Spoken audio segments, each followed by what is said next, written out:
I'll begin my speech in three, two, one. So before we move on to the debate, let me take this time to talk about the history of the incident that we are dealing here. So in 1954, the Supreme Court of USA gave this historic ruling uh, favoring Brown versus Board of Education of Topeka, and favoring Brown. The verdict was given, basically making segregation illegal. But however, under Governor Orwell Forbes of Arkansas, a National Guard blockade was made sure so that these Central Rock Nine would not be able to enter the school. However, they were finally let into the school by an armed escort of the United States Army with direct intervention from President Eisenhower. So now that we've got that history clear, now let's talk about rebuttals. Now, it is understandable that the government side is, as parents, is being protective for their children's security, and it is their instinct as a parents. However, I believe that it is this instinct, this defensive instinct, that is causing them to overlook things that might actually be in benefit of their children. First of all, one very important thing to keep in mind is that these children chose and wants to go to that school. This is their will. So as a parent, not allowing your children to go where they want to study because of peer pressure is not the best course of action that a parent could take. Secondly, the alternative is to go in an all black high school.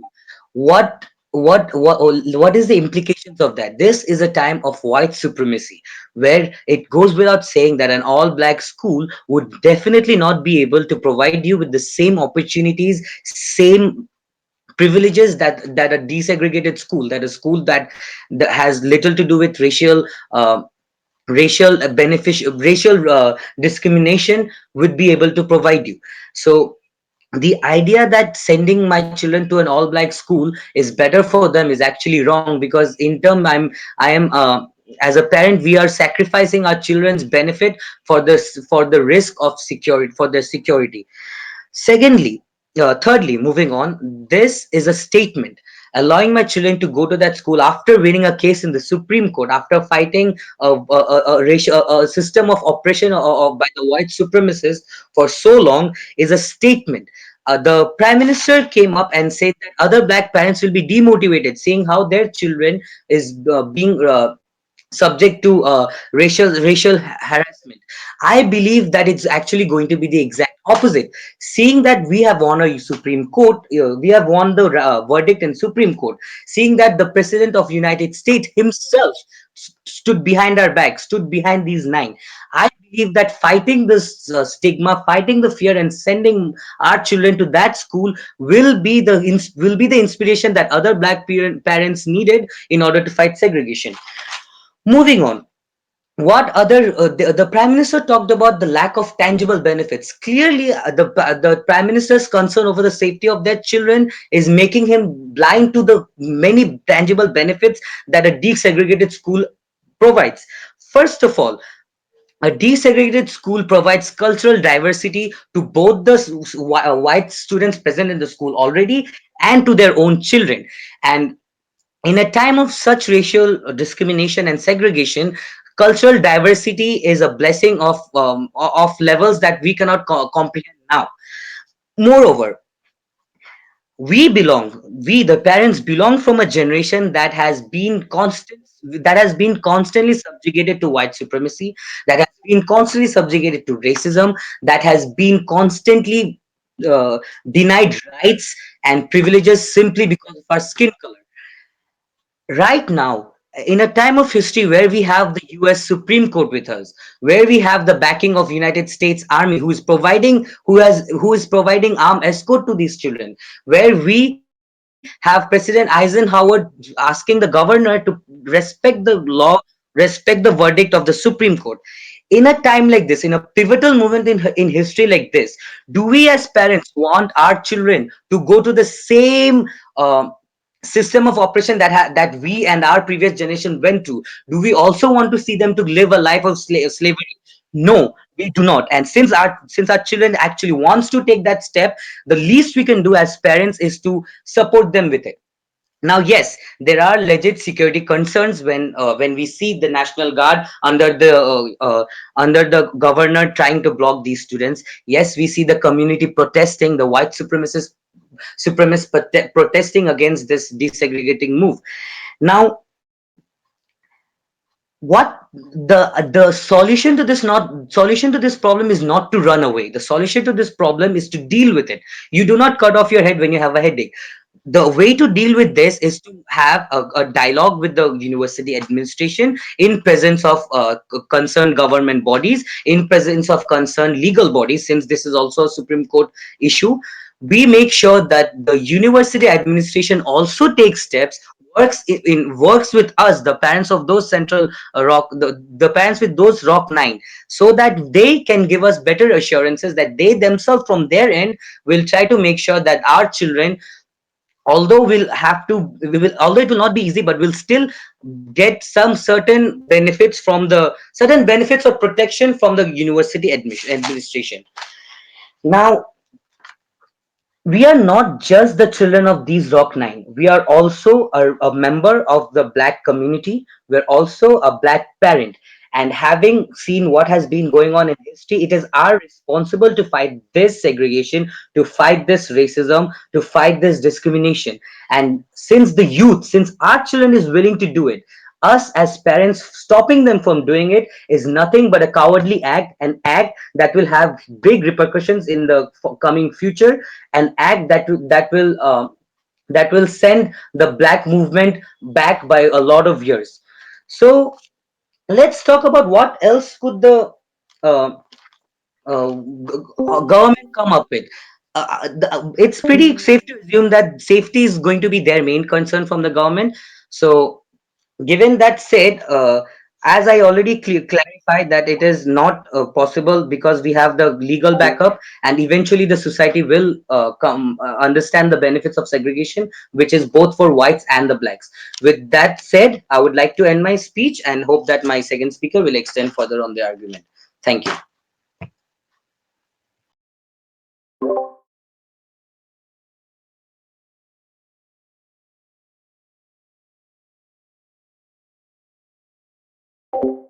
I'm audible. Thank you. Starting in three, two, one, go. All right. So, some things to consider in this debate. Basically, will we what from the opening government we try to prove you is why this time is sensitive, and as parents, why it's our responsibility to save our children from any kind of harm possible. Secondly, why by putting them in danger does not actually help significantly help the desegregation. So, first up, some rebuttal. What the opposition is trying to say is that if we put them, we have a legal backup, which is to say that the US Army has escorted those 9 kids in the school. But we see that just because they have escorted them inside the school, that does not stop those white students, white kids from bullying those children. They don't stop those white children from not taking them in a football match they are playing. And these might seem silly, but these kind of small things actually matter to a children, matter to a child. When I as a children is not included in the with those other students, that actually affects my mentality. That actually affects my mentality.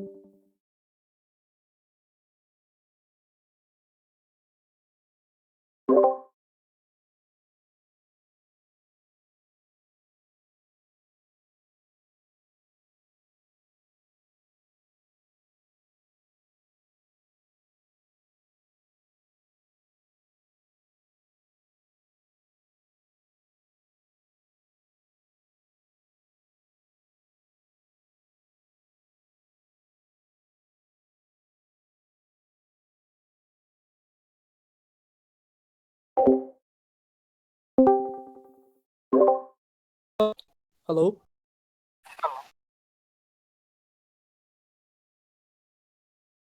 My internet is disturbing me. Okay, uh, should I start over? Actually, I don't remember why I left. So,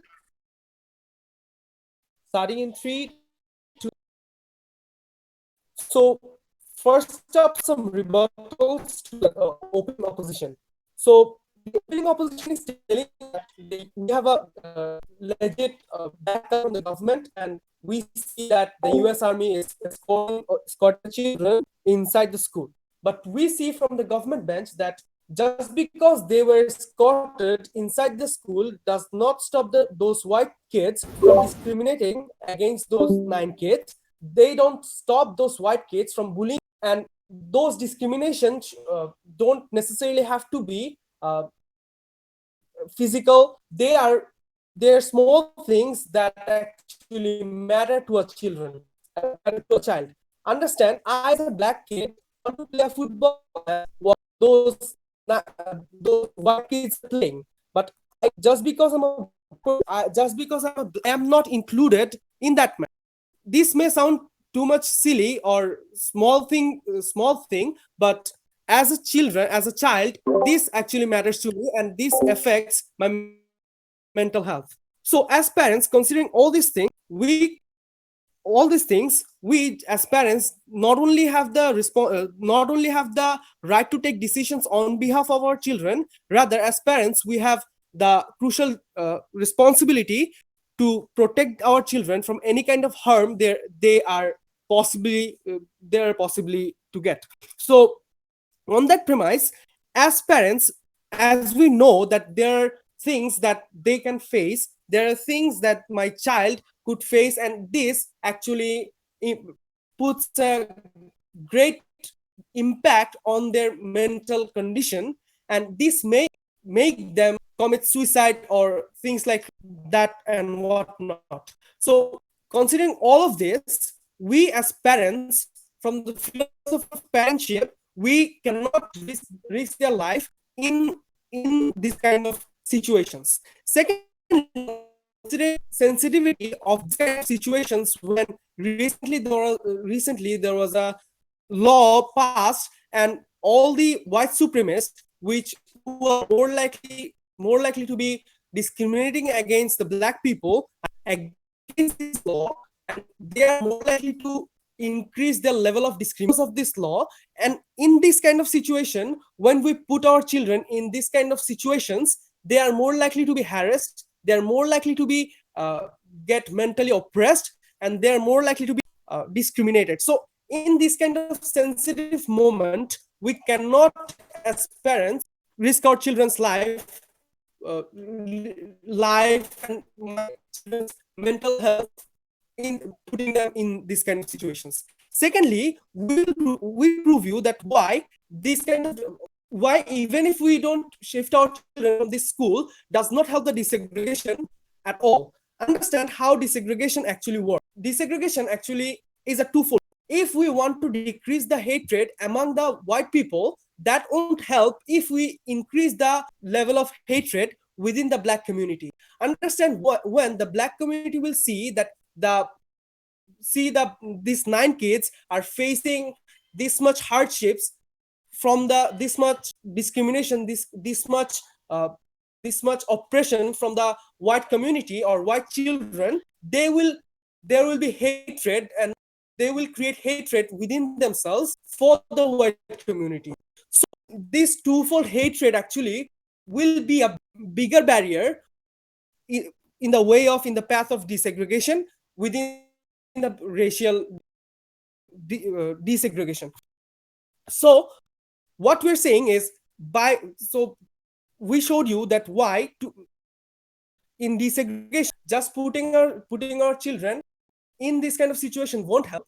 And the point they're trying to say is just people will be more sympathetic towards the black community just because these children are being being oppressed is doesn't stand. Because understand, just because I want to make some people sympathetic towards my community, just that does not mean that I have to be bit or I have to be beaten by the white community white community. That doesn't actually make sense. So what we're trying to say is, from the opening government, is firstly, as parents, it's our responsibility to protect our children. Secondly, it does not exclusively help the desegregation, because it actually increases the level of hatred in the both parties, which is the white people and the black people. And this, at the end of the day, what the what the opening opposition is saying, that just because we have the legal support does not mean that that legal support can stop those white kids from bullying, or from discriminating against our childs. So knowing all this, as parents, it is our moral duty, it is our crucial duty towards our children to protect them and not to put them in situations like this. And as as black people, which is to say that as the agents of black people, as we know that this kind of, if we even keep our children in this kind of situations, this actually will not help help at the long run of desegregation. We, from the opening opposition, deeply support this notion that we should transfer our children from this school to the all black school. So keeping this mind, what we told you today is, why what we told you is, in the case of desegregation, this desegregation actually is a twofold thing, which cannot be actually tackled by helping only one side, or just showing the people that how vulnerable they are. Rather than, we should wait and watch actually how the things go, and we should give this sensitive moment a little more time to be more normal. And then, as parents, considering that this, it holds a real risk to our children. Secondly, it does not help the desegregation. We should not keep our children in this school. Rather than, we should move our children to a school that is more safer and more protective towards our students, and that will, at the end of the day, make us fulfill the duties as parents and as a black. Thank you, Mr. Speaker. Incredibly proud to propose.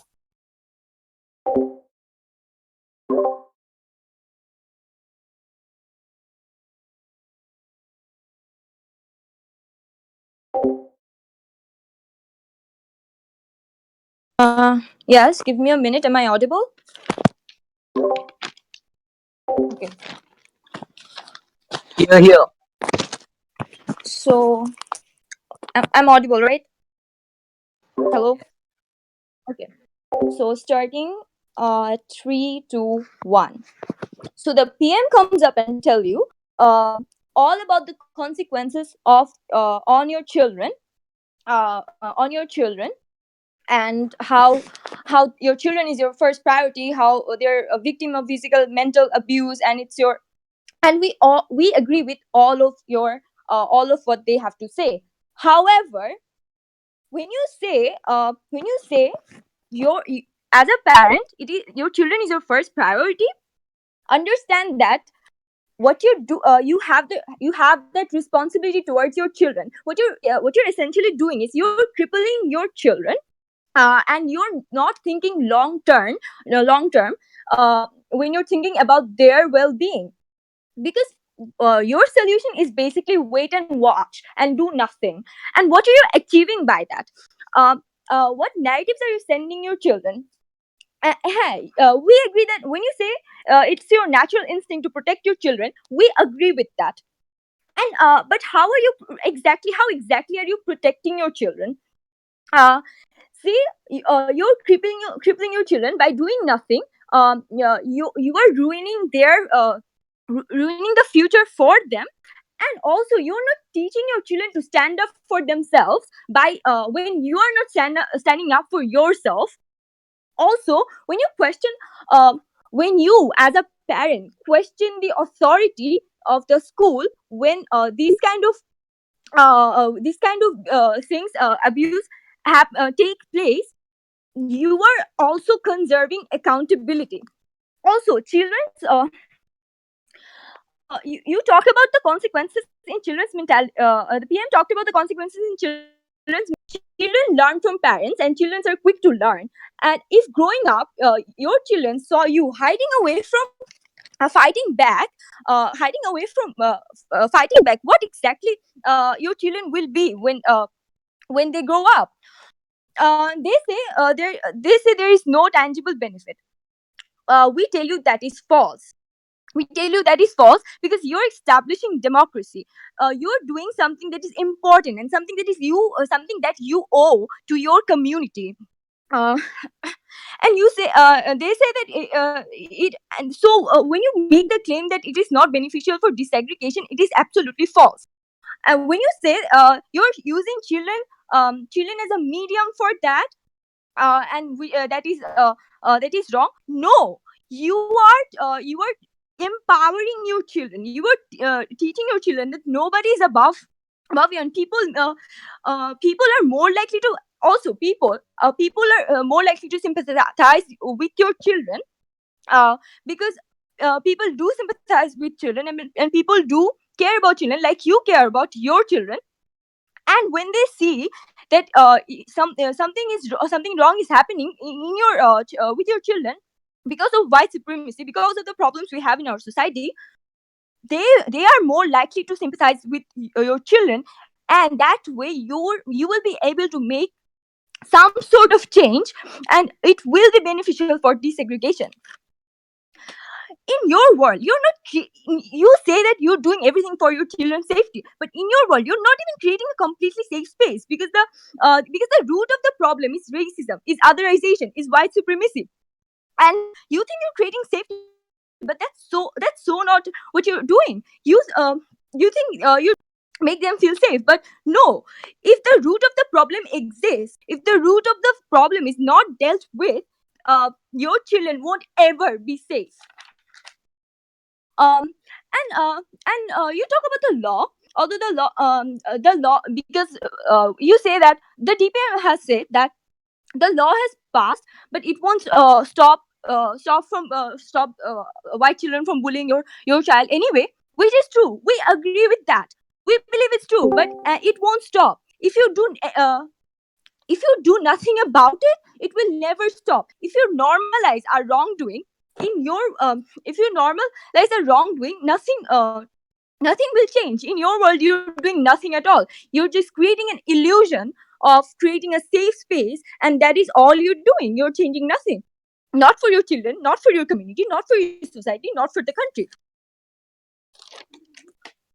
Also, DPM also talked about how, as a parent, you have this fundamental right to decide what is good for your children and what is not. Yes, you have the right. We agree with that.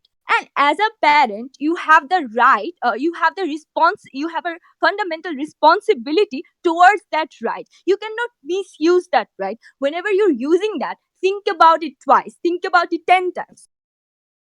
Also, you're talking about you cannot risk their lives. You are as a parent, if you're like you are actually stopping this desegregation. You're encouraging segregation by doing nothing about it, and that way, or you're sorry about that. You're risking lives anyways if you do nothing, because the problem will continue to exist if it's not dealt with. You talk about how harassing happens, how sensitive this time is. Well, we think if you do nothing, you're encouraging those white kids. You're normalizing wrongdoings, and we think that this is exactly the wrong time. When you say that this is not the right time to do it, we tell you how wrong that is, uh, because recently our law has passed on establishing desegregation. If this is not the right time, when is? If the law is not actually getting implemented now, when will it get implemented? Now you at least have the law to back you up. um, and they go on to talk about how sorry. So they go on to talk about how it doesn't help desegregation, and it increases hatred towards them. If you standing up for your children brings hatred, then hatred it is. You shouldn't care about that. And also by using narratives like that, you are creating an environment where you are giving where you're where basically all you're saying is that they are superior than you. You're establishing white supremacy in saying how they're superior than you. If they start hating you, that's more problematic. But no, you cannot let them get away with doing something wrong, doing something not right. And you talk about legal support and more. If you did not have legal support, if you even if you did not have the legal support that you have right now, still it is your moral duty to fight for your rights.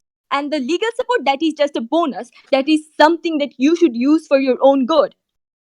And in their world, they do not really provide us with any solution at all.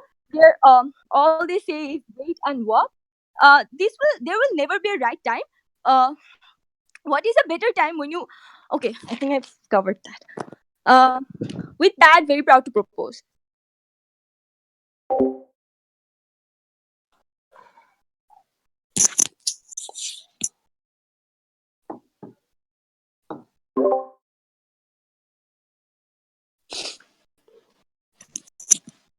Hello, am I audible?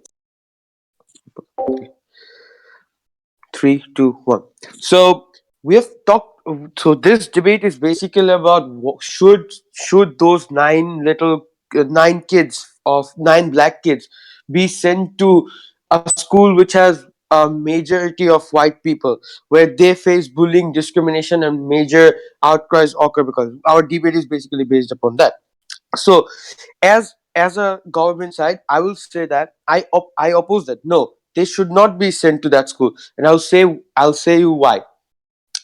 First, what are the problems that the kids face? Let's resurface. Firstly, who are the stakeholders of here? The kids and the parents. The parents obviously care about the kids, so whatever decision they will make will be for the benefit of those kids. Now, what are the problems do the kids face? They face a huge amount of discrimination in the school, from teachers, from students, from staff, and from the normal governing body of that area. They face this discrimination, then leads to bullying, extensive bullying, which as they are a minority, they cannot respond to, and are then victims. And then this also causes a larger outcry of the whole white society, that causes them to come to the street and become a nuisance. Now, the opposition the opening opposition has come up and said that sending these black kids uh, to the little to this school, the school talked about sending these kids to this school will increase diversity, or will help the students understand the diversity. But opposition, you have to understand, there is no mutual respect between the two sets of people. The white people has no respect for these little kids, these nine kids. So the basic idea of diversity is not being presented here, because I want to share my culture with you, but if you don't respect my culture at all, how am I supposed to share my culture with? Or if I don't like your culture at all, how am I supposed to take in your culture? Our cultures will never mix, because there is an underlying problem. Remember, a law was passed to remove segregation, but still this happened. That means that there is an underlying. The white people are so have this preconceived notion about black people, that they're lower than us. And this then does not stay only because of color. Remember, after this took place, the white people should then understand, okay, color should not be a differentiating criteria, but they still think it is. They still think that it is not one of them. And why is this? Because at that time there were not enough figures to say that there are not enough great black figures to show them that no, black people can also achieve greatness, black people can also stand up to you, black people can also do things you can do. We're the same thing. And that is when we come back to this is where the closing government comes back to this debate. if those 9 students are sent to that school, nine or cradle that school, what will happen is, as opening government already told before, that they are going to get serious depression. Just think about it. In school, if you only have 8 others, and all of you as a group are being discriminated by each and every member you meet in your school, each and every member, even your teacher, the person who teaches you algebra, does not want to talk to you. You're not favored in class. Your answers are not taken properly. Even if you do well, we do not know about this, but even if you do well, their results are not reflecting your actual ability. And this can cause serious levels of depression. And what will this depression cause them? This depression will cause them to think that the world is very, very unfair, and will not make them work hard. They will not want to achieve those great things in life. Now, the opposition can come up and say, shouldn't this increase their will to work hard? But yes, sometimes being undermined should allow you to. You might want to show them that no, you shouldn't be undermined. But think this level of bullying and discrimination is so high that you see in every stage of your life. There's even no point of showing them that you're greater than them as in the school. Even if you do better results than them at school, they will still bully you, still discriminate you, and this will make you give up on life. You'll think that okay, my life may not be uh, me being black might not make my life. Rather, if us the parents send them to the black school, they can go there, they can have normal classes, they can probably learn, they can be with them, and as together the whole black community may come together to join forces to be better, and then get themselves into higher positions, into larger positions. Remember, sending these 9 students to school did not stop segregation right after. Segregation stopped after a long amount of time. And this is because it took a lot, even after this, even after sending them to this school, even after all this discrimination, it still took a long time to remove this idea of segregation from from the white people's brain. Now, the alternative we're talking about, if more and more black kids who went to the black school together, they understand, okay, we need to show them that we are better than them, or we are at the level of them. If they worked hard, if they went to the bigger positions of the country, then those white people, for example, you are normal white people, you sell paper at a stationery store, you don't care about others, you're influenced by what other people around you think. When you then see that your district councillor is a black person, you then okay understand that okay, these black people can also achieve this big place and they're also similar level to us. Then then you will think that okay, this so as a parent, to remove these things, I would say that I would send my son to the black school. So yeah, this is where my debate ends. Is the time done? Yeah, okay, thanks.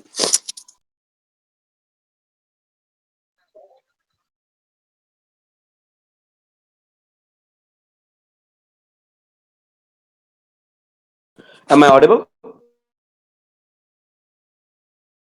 Straight to one. Okay. Thanks, speaker, for giving me the first speech. As parents, we want our children to study in the best possible education institution. As black parents, why do I accept the discrimination of white people against us? Given that the racial desegregation has always been has been said in the Supreme Court, so we believe it's a mistake to send my children rather to a all black school. Okay, before moving on to my arguments, I will give two major rebuttals. Number one, the opening government said about the fact that from the viewpoint of parents, the negative consequence in the physical abuse that may arise in the children. Understand, Mr. Speaker, if we think about this and we do not send our children to the white school, it is principally incorrect to do so. Why? Because we, as a rational parents, should not accept any discrimination towards our children without revolting. Just because, just because, just because we are black and just because we are black and we are being we are my children would face my children would face physical abuse in school, that does not mean I would not send him to school to earn his right.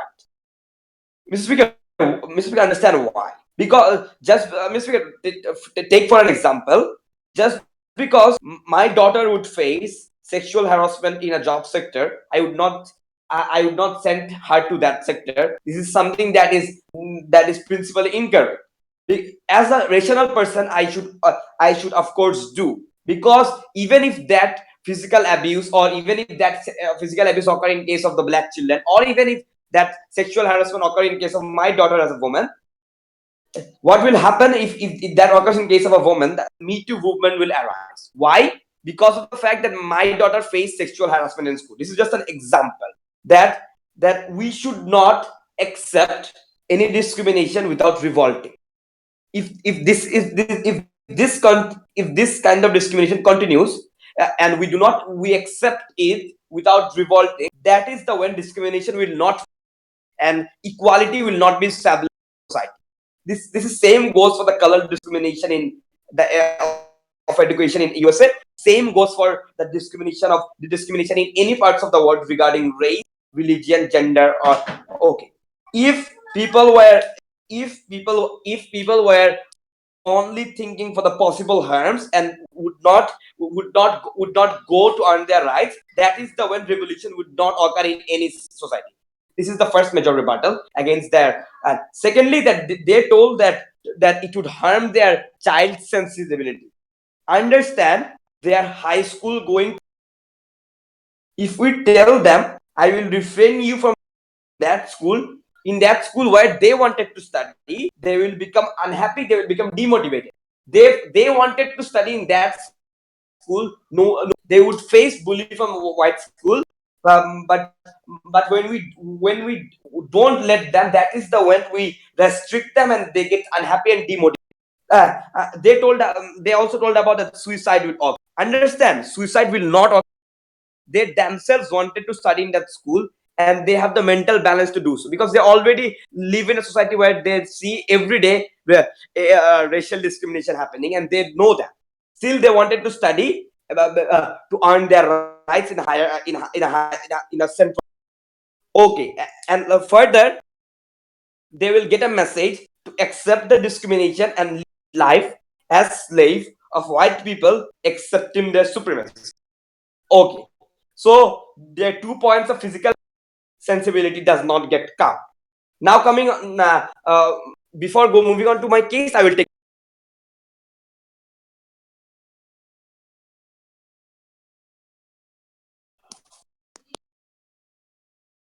PY.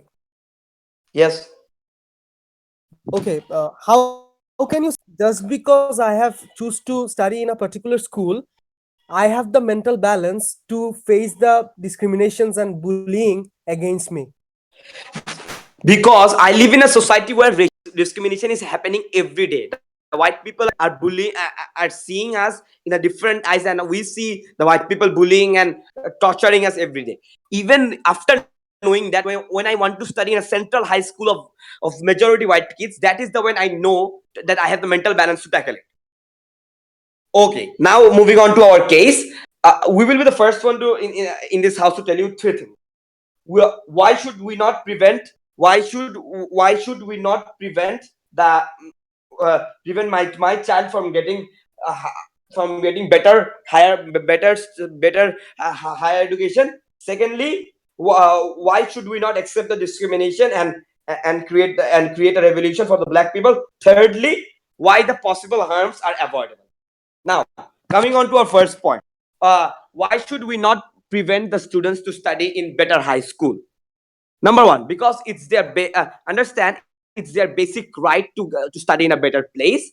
And as I already told before, that they were a high school kid who wanted to study in school, knowing that it would be tough to accept the bullying of them already existing in the society.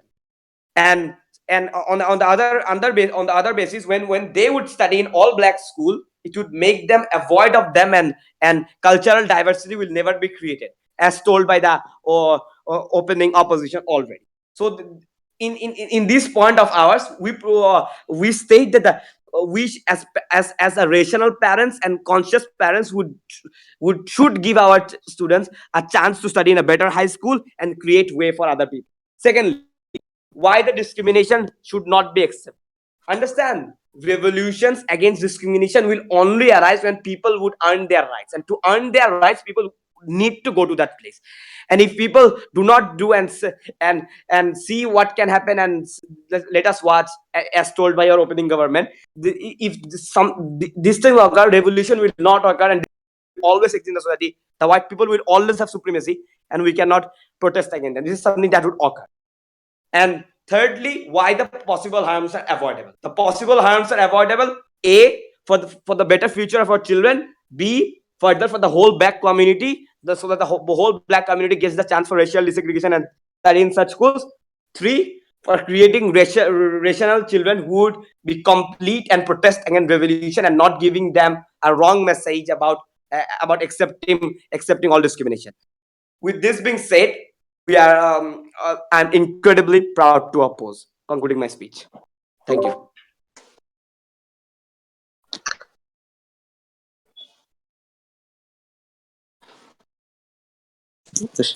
Uh, am I audible? Yep. So the closing opposition has come up and said to us that these students will need to go to this central school because this will provide them with better education and better education. Now, firstly, let me tell you, yes, maybe the school in theory is a better school than that black school. But remember, you are in a class. Say all the 9 students, there might be different sections. So say you have 6 people in your class who are black. In each and every one of you are bullied every day, every period. Each and every one of you are discriminated. The teacher does not like you. You get a negative vibe from the teacher. The teacher probably does not help you when you don't understand anything. How is this helping in a system? Isn't his it it is causing him more, not getting the full benefit that a white student would get. Yes, in theory, those schools are students who do not face this discrimination, but this black kid facing discrimination every day. Educators have come up and said that it's his right and it's his choice to go over there. Yes, exactly. He's a kid. He's just a kid. He's not. He is not. You said he knows about the discrimination. To know and to face this discrimination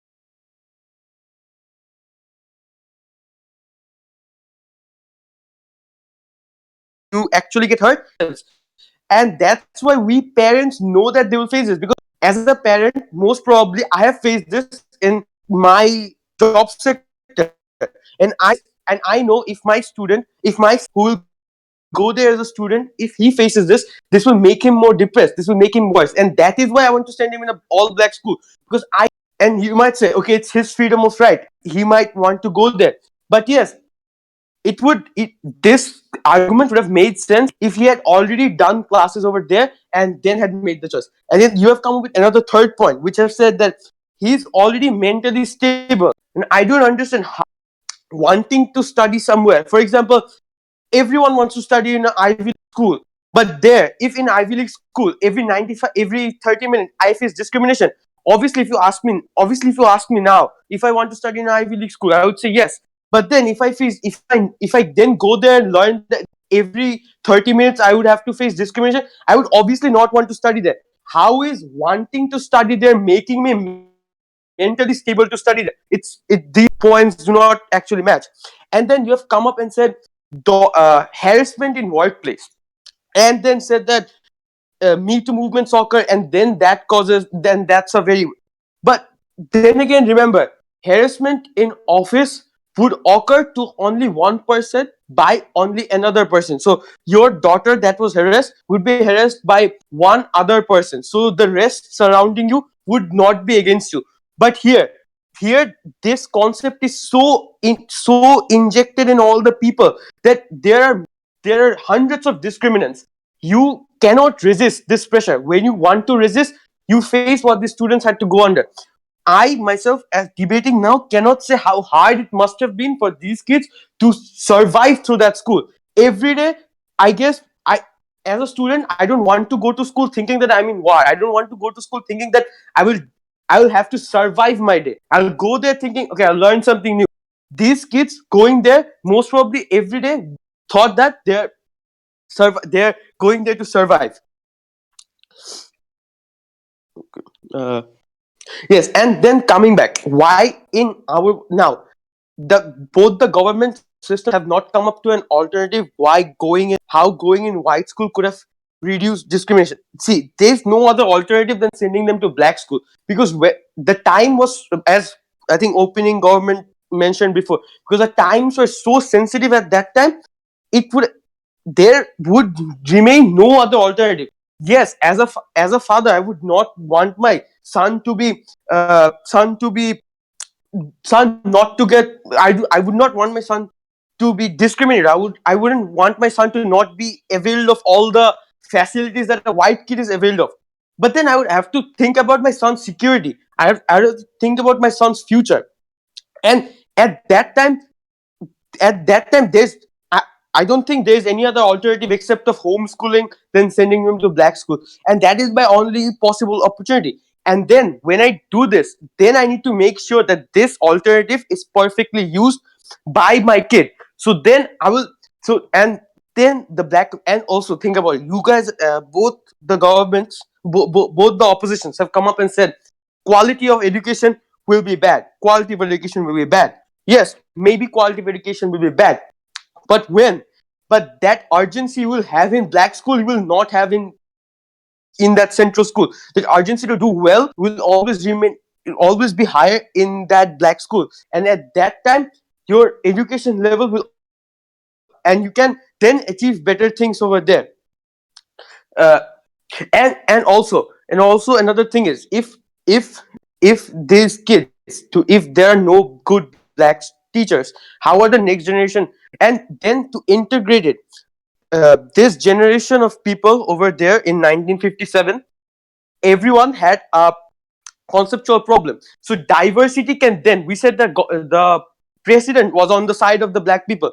The president can then say, or the army was on the side of the black people. Then these organizations can make up other policies to advertise diversity between people. Segregation can only be stopped when the next generation, because this generation is always already infected by this methodology. They're already infected by this methodology of segregation. To remove this, we will need the next generation not to be infected, and then we can carry out those alternatives where we have other governments and other military organizations advertising diversity, and then that could be another alternative. But sending kids there, risking their lives, and having very little impact would not be a very good decision. Thus, I would obviously send my kid to the black school, and that is why I'm very proud to oppose. That's it.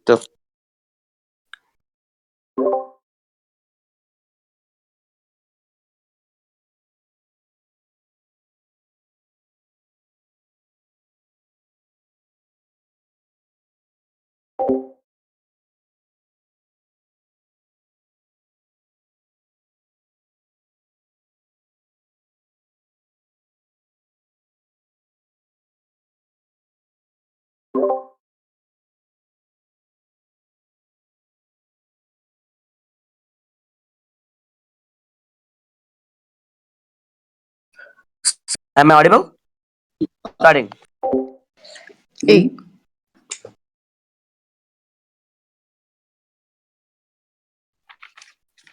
Okay. Moving on to the rebuttals of the closing government leaders.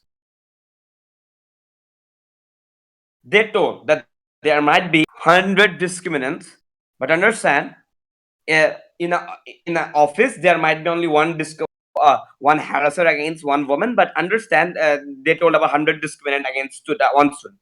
But understand, there are 9 group of students who are together there. When people are together, their mentality and they revolve together, they can understand their sorrows and pain, and they can revolve together, for which we see, because of the treatment against them, as mentioned in the status quo, because of the treatment against them, a social outcry broke in the whole society. And because the social outcry broke about the treatment against them, a full disagree, which led to the way of full desegregation just afterwards. And this is something that would that led to their discrimination being solved, and they have a better future in their school and education life afterwards. So the problem they arise about the better future of those children is something that does not go inherent with our today's status quo. So this is all. Secondly, they're told that they questioned about they questioned about the basic idea of cultural diversity would not occur. Understand, Mr. Speaker, cultural diversity.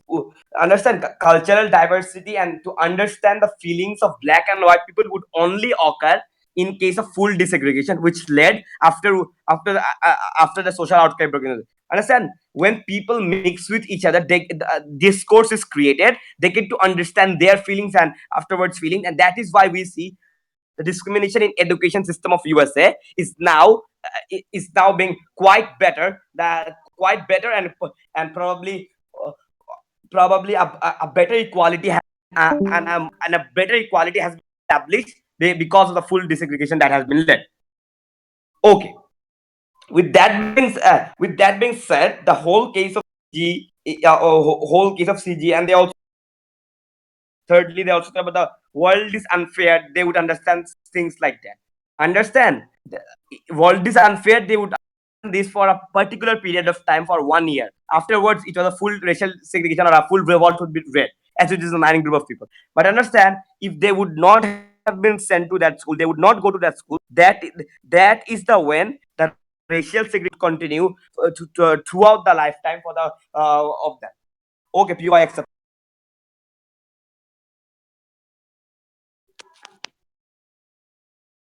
Okay, so just because there is a chances that I will survive this 1 year, would you risk as a parent the whole year of mental oppression and physical and mental bullying all over the year?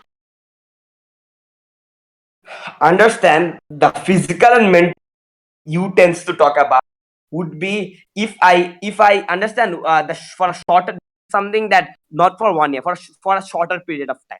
This is something that would occur to them, even if they exist in society. Suppose they do not go to school and they continue in studying in an all black school, but still they have to live in USA. And when they would go to job sectors, in even in the after course of their life, when they would study in universities or other places, or afterwards in any place, this kind of bullying would continue. Even when would they meet the black people in societies, this kind of bullying, this kind of the bullying would continue, and this kind of they would face this oppression in all spheres of the society in USA.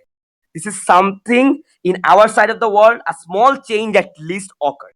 This is something this is something that only occurs in our side of the world, and in your side of the world, we do not do something. We don't go to school. But in our side of the world, we go to school. The revolution occurs, and that leads to the full desegregation. That's discourse. That's also creating cultural diversity. That's leads to creating equity in the society. So, Mr. Speaker, understand today the whole summary of the Mr. Speaker. The first of all, they told about possible harms. They told about no possible effective racial segregation.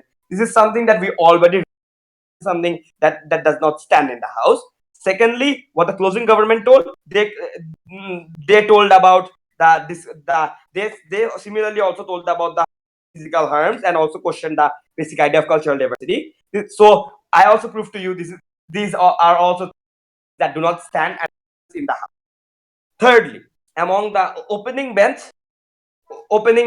why we stand above opposition. The opening opposition, I agree. The opening about the told about they should work for the black people, and also about the less chances of harm, as they mentioned about the law.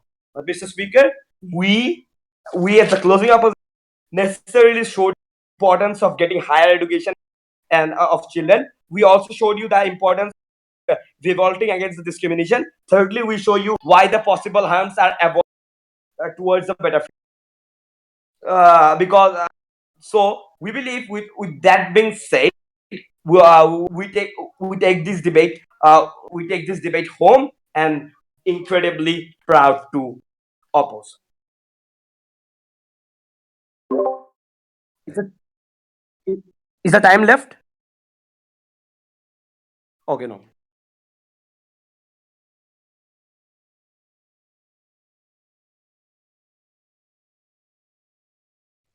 Where we'll have people.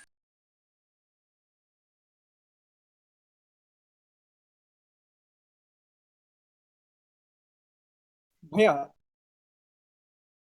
If you want to take If you want to take feedbacks feedbacks, afterwards, what we do? Okay, bhai.